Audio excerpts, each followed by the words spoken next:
I'm Julie Barkey with this Senate update.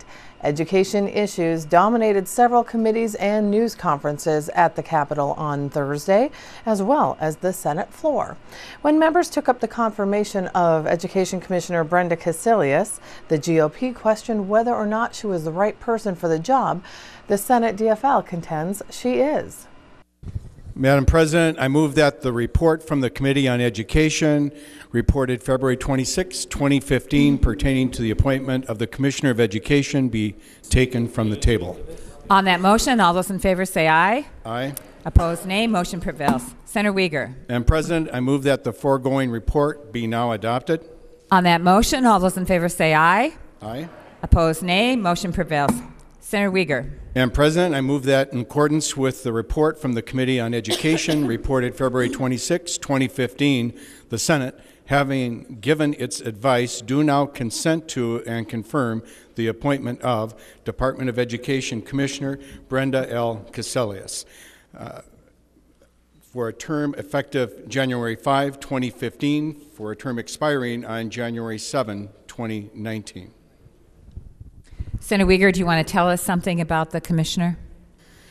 Yes, Madam President, members, we have approved her for the previous term. I want to say she's doing a great job. She's dedicated, hardworking, results-oriented.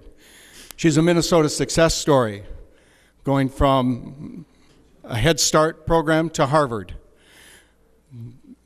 being trained as a teacher, working up to becoming an assistant principal, then a principal, an assistant superintendent, then a superintendent, and highly respected not only in our state but throughout the country. And I might add, a role model to so many people, particularly people that in poverty and women that have overcome and led by example. She's tenacious in terms of staying on task, working on a number of proposals that we have put as high priority, that highest priority being to create the world's best workforce. And just very briefly, one of our highest priorities for the highest return on investment is early education. There's been reorganizing in the department for that to get a better handle on how we can more efficiently deliver these programs. And now we have readiness for kindergarten at over 70%. Just several years ago, it was only about 50%. We're making improvement. And at the other end, in terms of graduation and college career ready, it was just announced that we're at about 80% now for students that are graduating, and improvements made as well for students of color. Is there more to be done? Absolutely, and that'll be a challenge as we address our budget and policy in the future, but progress is being made.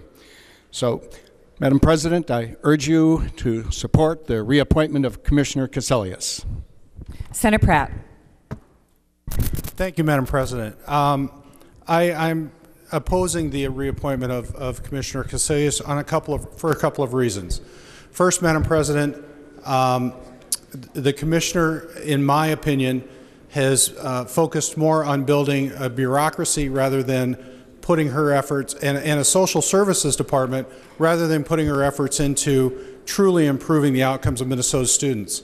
I think there's a couple of ways that can be demonstrated, most notably the budget that she and the governor presented to the Education Committee in regards that her department in that budget proposal would take a 33% increase. So overall education spending is going up around 3%, and in the biennium, her department is getting a 33% increase. That's not addressing the needs of students, that's addressing the needs of the bureaucracy. The second piece is that many of the proposals extend beyond K-12 education, and we need to focus on those student outcomes. Too many of these programs that we're talking about should not be in education, they should be in health and human services, as they're more of family support rather than really making sure our kids are well educated. And finally, I'm concerned in committee as we questioned her about some of the achievements that she had taken credit for. Her response to the committee was, well, I really didn't have a lot of influence in this area, particularly with the Board of Teaching. So as we're having problems getting teachers certified to teach in our schools in outstate Minnesota, she's claiming that she doesn't have the authority to take that on. What we're doing is we're moving more and more of our decision-making process from local school districts, from local communities, centralizing it in the Department of Education and turning it into a social services program, and then expanding the budget 33%. So I urge members to oppose this confirmation. Is there any more discussion? Senator Ham. Thank you, Madam President. And members, I think it's fair that a governor should have the people that reflect his views serve him as commissioners, and I think it is fair to say that Commissioner Cassellius does reflect the views of the governor. But I think that's part of the issue that maybe some of us have with this confirmation.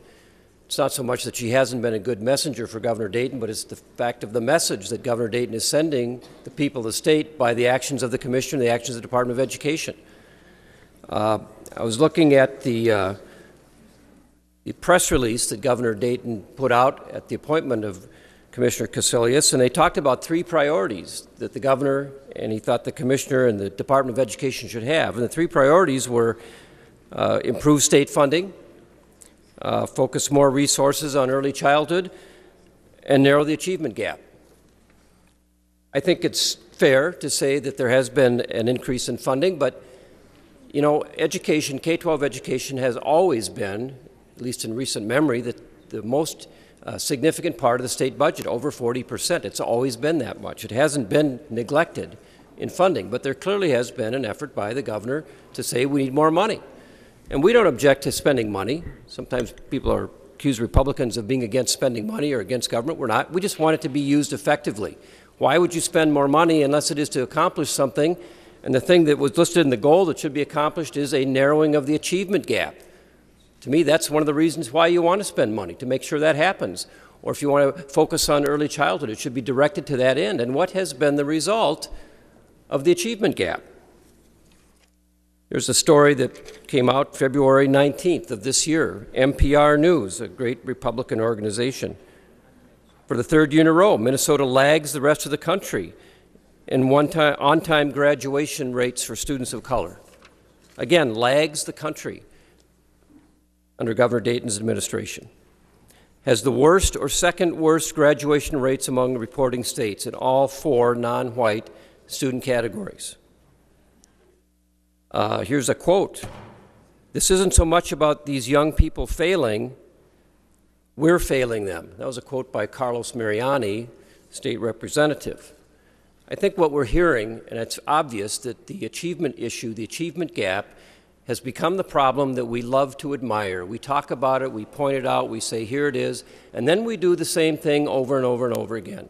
Spend more money, find some magic program that we want to implement.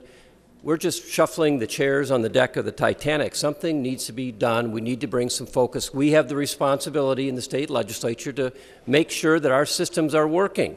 And I agree with Representative Mariani. This system isn't working, and it needs bold leadership. It needs bold leadership from the governor and certainly from his commissioner, and I don't think we're seeing that. Now, we on our side, we have talked about in the past, and we'll talk about actually some more today, some ideas that Republicans have to focus on how do we get at that problem. And it is a systemic problem. It's not a money problem. It's not a great idea problem. It's about who makes the decisions, who's held accountable, what does that accountability look like. And the idea that we get more accountability by making some program from Washington, D.C. or St. Paul the litmus test on achievement is just wrong. We're talking about, have heard the governor and the commissioner talk about improved graduation rates, but we've lowered the standards for graduation rates. Is it any surprise that if we lower the standards for graduation, you're going to get more people to qualify as graduates? We are failing a generation of students in our system, and we need to do better. It's not just about money, it's about leadership, and we're not seeing that from this governor and this commissioner, and I think it would be a good message for us to send that message to the governor and say we want leadership, not more of the same.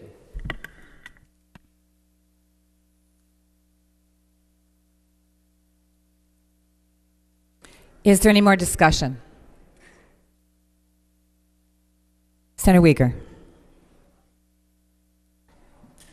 Do you renew your motion? Madam President, I would renew my motion and would just restate again her leadership, the improvements that have been made in readiness for K.